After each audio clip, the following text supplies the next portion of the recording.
इस वीडियो में मैं शॉर्ट में एक्सप्लेन करने वाला हूँ हमारी क्लास 12th की विस्तास बुक के चैप्टर 1 द थर्ड लेवल को, जिसके ऑथर हैं जैक फिनी। तो अब हम स्टार्ट करते हैं इस चैप्टर को। तो इस चैप्टर में 3 मेन कैरेक्टर्स हैं। तो जो चार्ली है वो हमारे सबसे इम्पोर्टेंट कैरेक्टर हैं, जिनके अराउंड ये स्टोरी लिखी हुई है। जो लुइसा है वो चार्ली की वाइफ है, और जो सैम है वो चार्ली के एक फ्रेंड है जो कि एक साइकियाट्रिस्ट भी है। तो अब हम स्टार्ट करते हैं इस चैप्टर को। तो इस चैप्टर में सबसे पहले तो ऐसा बताया गया है कि जो चार्ली है वो क्लेम करते हैं, वो ऐसा कहते हैं कि जो ग्रैंड सेंट्रल स्टेशन है वहाँ पर 3 लेवल्स हैं या फिर 3 स्टेशंस हैं।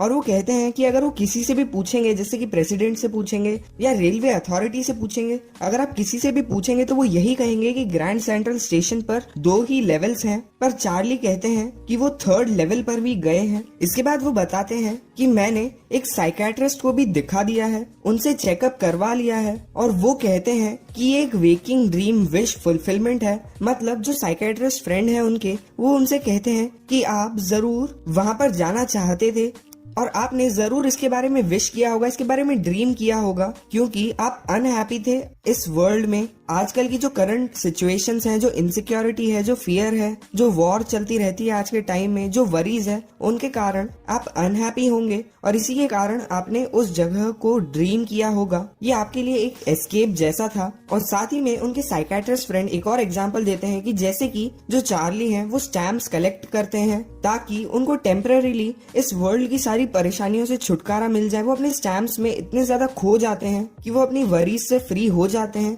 इसी तरीके से एक बार उन्होंने 3rd लेवल के बारे में भी विश किया होगा, ड्रीम किया होगा। तो इसके बाद चार्ली कहते हैं कि ये बात सच नहीं है कि अगर मैं स्टैम्प्स कलेक्ट करता हूँ तो इसका मतलब है कि मैं दुखी हूँ या मैं इनसिक्योर हूँ। जो मेरे ग्रैंडफादर हैं वो भी स्टैम्प्स कलेक्ट करते थे, साथ ही में जो प्रेसिडेंट रूजवेल्ट थे वो भी स्टैम्प्स कलेक्ट करते थे। इसका मतलब ये नहीं है कि वो सब भी इनसिक्योर थे, परेशान थे आज की वर्ल्ड से। तो ये बात हुई थी उनके साइकियाट्रिस्ट फ्रेंड के साथ। अब इसके बाद चार्ली हमें बताते हैं कि उनके साथ क्या हुआ था, कि वो 3rd लेवल पर पहुंच गए थे और वहां पर सब चीजें कैसे।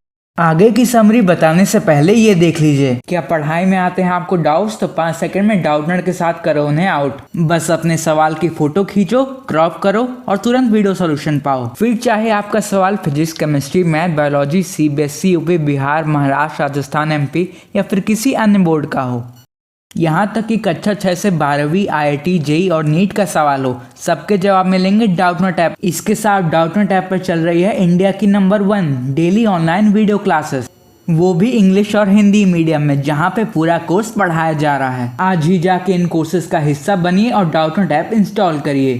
तो वो हमें बताते हैं कि एक बार वो रात को अपने ऑफिस में से अपना काम खत्म करके अपने घर की तरफ जा रहे होते हैं और उन्हें घर जल्दी पहुंचना होता था, इसीलिए वो बस की जगह ग्रैंड सेंट्रल स्टेशन से एक सबवे लेने के लिए डिसाइड करते हैं। और वो कहते हैं कि वो एक बहुत ही सिंपल से इंसान है, साथ ही में उस टाइम पे वो कोई टेंशन में भी नहीं थे या वरीड भी नहीं थे या इनसिक्योर भी नहीं थे, जिसके कारण वो कोई एस्केप ढूंढ रहे हो। वो तो सिर्फ जल्दी से अपने घर जाना चाहते थे, अपनी वाइफ के पास। तो इसके बाद जब वो ग्रैंड सेंट्रल स्टेशन पर पहुंचते हैं तब वो सबसे पहले तो 1st लेवल यानी 1st स्टेशन पर जाते हैं, जहाँ पर जो नॉर्मल ट्रेन थी जो शहर के अंदर अलग अलग एरियाज पर जाती थी वो ट्रेन चलती थी। फिर वो एक स्टेयरवे से होते हुए दूसरे लेवल पर जाते हैं जहाँ पर सब अर्बन मतलब शहर के बाहर जाने वाली ट्रेन चलती थी। और इसके बाद वो वहाँ पर खो जाते हैं, क्योंकि ग्रैंड सेंट्रल स्टेशन बहुत बड़ा होता है और वहाँ पर काफी सारे कॉरिडोर्स और स्टेयरकेसेस होते हैं, इसीलिए वो उनमें कंफ्यूज हो जाते हैं। और चार्ली साथ ही में ये भी कहते हैं कि ऐसा उनके साथ बहुत बार हुआ है कि वो ग्रैंड सेंट्रल स्टेशन में गए हो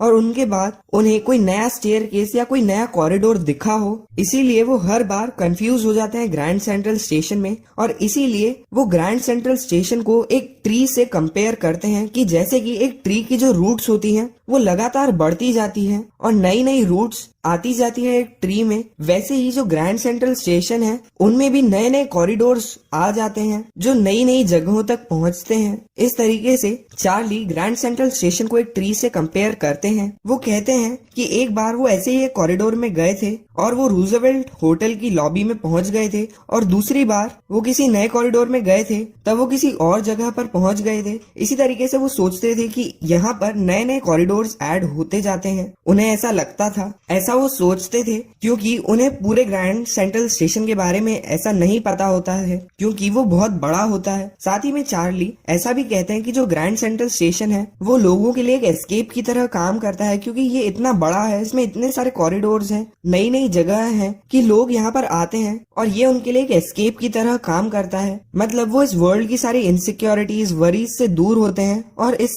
स्टेशन में वो घूमते हैं। इसके बाद चार्ली हमें बताते हैं कि ऐसा ही एक नया कॉरिडोर होता है वहाँ पर, जो कि लेफ्ट की तरह मुड़ रहा होता है और वो कॉरिडोर बिल्कुल एम्प्टी होता है। वहाँ पर कोई भी आवाज नहीं होती है, कोई भी लोग नहीं होते हैं, और वो सोचते हैं कि इस कॉरिडोर पे शायद कोई भी पहले नहीं आया है। इसके बाद वो कॉरिडोर एकदम से शार्प लेफ्ट लेता है और वो एकदम से थर्ड लेवल पर पहुंच जाते हैं ग्रैंड सेंट्रल स्टेशन के। पहले तो उन्हें लगता है कि वो सेकंड लेवल पर ही वापस आ गए हैं, पर जब वो देखते हैं कि यहाँ पर चीजें कितनी अलग है, यहाँ पर बहुत ही कम टिकट विंडोज थी एक्चुअल वाले सेकंड लेवल की कंपैरिजन में। जो इन्फॉर्मेशन बूथ बने हुए थे वो भी अब वुड से बने हुए थे। जिस तरीके से वहाँ पर लाइट्स की जगह पर ओपन फ्लेम गैस लाइट्स लगी हुई थी, वहाँ पर काफी सारे ब्रास पिटून्स पड़े हुए थे नीचे। साथ ही में लोग वहाँ पर पॉकेट वॉचेस कैरी कर रहे थे। वहाँ पर लोगों ने डर्बी हैट और 4 बटन सूट पहने हुए थे। साथ ही में उनकी काफी फैंसी हैंडलबार मुस्टैचेस थी और साथ ही में साइड बर्न्स भी थे, और उन्होंने इस टाइप के लोग कभी भी नहीं देखे थे अपनी लाइफ में, क्योंकि इस टाइप की चीजें 1890s में ही फॉलो की जाती थी। इसके बाद उनका ध्यान जाता है एक लोकोमोटिव पे, मतलब एक ट्रेन पे, जिनका इंजन करियर एंड आइव्स का होता है, जिसमें एक चिमनी भी होती है। तो इसके बाद चार्ली ये पता लगाने के लिए कि वो कहाँ है, वो एक न्यूज़पेपर को देखते हैं जिसका नाम होता है द वर्ल्ड। और द वर्ल्ड आज के टाइम में पब्लिश नहीं होता है, वो काफी पुराने टाइम का न्यूज़पेपर था, और वो जब उस पे डेट देखते हैं तो वो डेट होती है जून 11, 1894। तो इससे उन्हें समझ आ जाता है कि वो 1894 में आ गए हैं। इसके बाद वो टिकट काउंटर की तरफ जाते हैं उस थर्ड लेवल के, और वो सोचते हैं कि वो अपने लिए और उनकी वाइफ लुइसा के लिए गेल्सबर्ग इलिनियॉस की टिकट खरीदेंगे, क्योंकि बचपन में चार्ली वहीं रहा करते थे और वो काफी ब्यूटीफुल प्लेस थी। वहाँ पर पुराने स्टाइल के घर बने हुए थे, वहाँ पर घरों में काफी बड़े बड़े लॉन होते थे, लोग एक साथ बैठकर बातें करते थे उस टाइम में, और वो काफी पीसफुल जगह थी। और 1894 में अभी वर्ल्ड वॉर 1 और 2 भी नहीं हुए थे, तो इसीलिए वो सोचते हैं कि वो बहुत ही अच्छी जगह होगी इस टाइम पर और काफी पीसफुल होगी, इसीलिए वो वहाँ की 2 टिकट्स खरीदना चाहते थे। पर जब वो टिकट काउंटर पे पहुँचते हैं और वहाँ के क्लर्क को 2 टिकट्स देने के लिए कहते हैं, और जब वो अपने पैसे गिन रहे होते हैं तब वो क्लर्क उनसे कहते हैं कि ये कोई पैसे नहीं है, और अगर तुम मुझे चीट करना चाहते हो तो तुम ऐसा नहीं कर पाओगे। और ऐसा वो क्लर्क इसलिए कहते हैं क्योंकि जो चार्ली हैं वो एक्चुअल में 1894 में आ चुके हैं, और उस टाइम की जो करेंसी होती थी, जो कैश होती थी, वो आज के टाइम से बहुत ज्यादा अलग होती थी। तो इसीलिए चार्ली वहाँ से जितनी जल्दी हो सके वो वहाँ से चले जाते हैं, क्योंकि उन्हें लगता है कि शायद वो क्लर्क अब पुलिस को बुलाएंगे। तो इसीलिए वो उसी कॉरिडोर से होते हुए वापस अपनी रियल वर्ल्ड में आ जाते हैं। इसके बाद वो अगले दिन उनके पास जितने भी पैसे होते हैं अपने बैंक अकाउंट में, जो कि $300 होते हैं, वो उसे निकाल कर लाते हैं और ओल्ड स्टाइल्ड करेंसी नोट्स में वो उन्हें कन्वर्ट करवा लेते हैं एक कॉइन डीलर से, जिसमें उन्हें सिर्फ $200 वापस मिलते हैं पुराने स्टाइल के करेंसी नोट्स में। पर इसके बाद जब अब वो थर्ड लेवल को ढूंढने जाते हैं, पर तब उन्हें कोई भी ऐसा कॉरिडोर नहीं मिलता है वहाँ पर। साथ ही में उनकी वाइफ लुइसा भी उनके लिए काफी वरिड होती है कि आखिर चार्ली ये कौन सा कॉरिडोर ढूंढ रहे हैं रोज जाकर वहाँ पर। और उसके कुछ टाइम बाद वो थर्ड लेवल को ढूंढना बंद कर देते हैं, पर कुछ हफ्तों बाद वो थर्ड लेवल को वापस से ढूंढना चालू कर देते हैं, और इस बार लुइसा भी उनके साथ थर्ड लेवल को ढूंढने में मदद करती है, क्योंकि उनके जो साइकेट्रिस्ट फ्रेंड थे जिनका नाम था सैम वाइनर, वो एकदम से डिसअपियर्ड हो गए थे, वो गायब हो गए थे, और उन्हें ऐसा शक था कि जो सैम है उन्होंने थर्ड लेवल ढूंढ लिया होगा और वो 1894 में पहुंच गए होंगे। और ऐसा वो इसलिए सोचते हैं क्योंकि जब पहले वो अपने स्टैम्प कलेक्शंस को देख रहे होते हैं, जिसमें काफी सारे फर्स्ट डे कवर्स होते हैं। तो फर्स्ट डे कवर वो होता है कि जब कोई भी स्टैम्प जिस दिन पर इशू होता है तो लोग उसमें एक एनवलप पर लगाकर उसमें एक खाली पेपर डाल देते हैं और अपने आप को ही अपने ही एड्रेस पर उसे पोस्ट कर देते हैं ताकि उस स्टैम्प पर डेट लग जाए उस दिन की। और क्योंकि वो उसी दिन इशू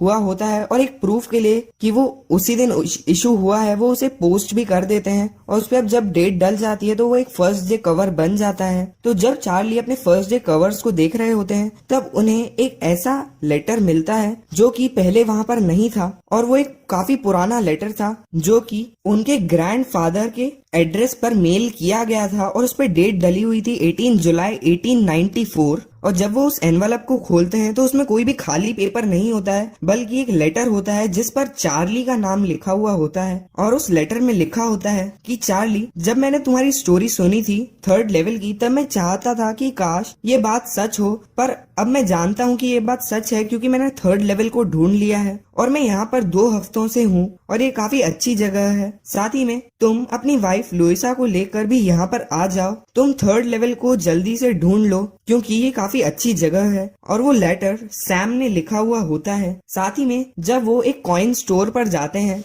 तो उन्हें पता चलता है कि जो सैम थे उन्होंने उस स्टोर से $800 कन्वर्ट करवाए थे ओल्ड स्टाइल के करेंसी में, जिससे शायद उन्होंने 1894 में एक hay feed and grain business start किया होगा जो कि वो हमेशा से करना चाहते थे क्योंकि वहाँ पर वो अपना ओल्ड बिजनेस, मतलब वो एक साइकियाट्रिस्ट थे सैम, तो वो अपना ओल्ड बिजनेस वहाँ पर कंटिन्यू नहीं कर सकते थे क्योंकि 1894 में किसी को भी एक साइकियाट्रिस्ट की जरूरत नहीं होती थी। तो इसीलिए ऑथर ऐसा सोचते हैं कि उन्होंने जरूर एक grey and hay business start किया होगा। तो इसी के साथ खत्म होती है हमारी आज